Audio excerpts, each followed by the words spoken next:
Hey guys, Jared here with a Gamification video. Sakurai has officially confirmed that there's only going to be one fighter left to join Super Smash Bros. Ultimate in his recent Sakurai showcase. And of course, everyone is craving to know who it's going to be.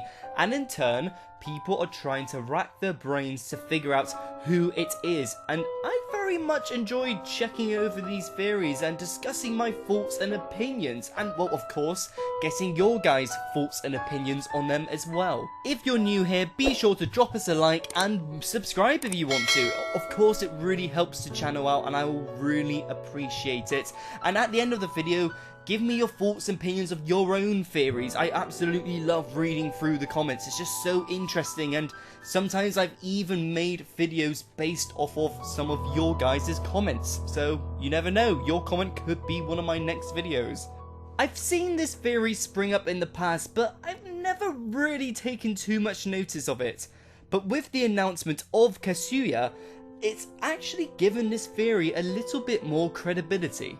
It's called the parallel theory and suggests that the two fighter passes, including Piranha Plant, are linked up by each character. Okay, so let me explain.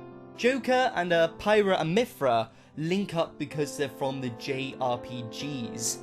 Hero and Sephiroth link up because they're both from Square Enix. Banjo and Steve link because they're both from Microsoft. Terry and Kazuya link up because they're both from fighting games. And finally, Byleth and Min Min link up because they're both recent Nintendo property that Nintendo may want to advertise. So of course, this leaves Piranha Plant. So what can we say about a character who could link to Piranha Plant? Well, Piranha Plant is from Super Mario, so the final character could be a Mario character. Maybe even Waluigi.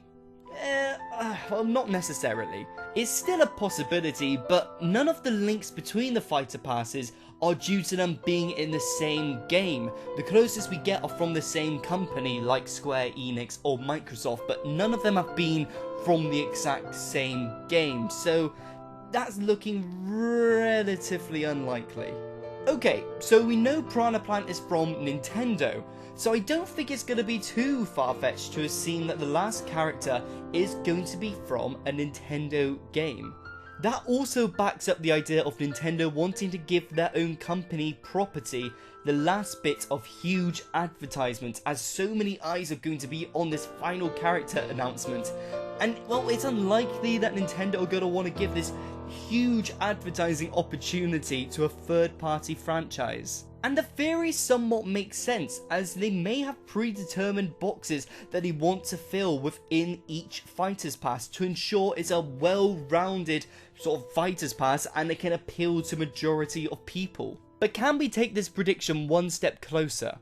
If Min Min and Byleth link because they're recent Nintendo characters, maybe Piranha Plant will link with an old Nintendo character, because, well, Piranha Plant has been around for decades. Unfortunately, I really cannot think of any solid or concrete sort of candidates for that position, but I am definitely going to be keeping my eyes peeled and just waiting to see if I find like an old Nintendo character who hasn't been represented and who could have a unique moveset in Smash Bros.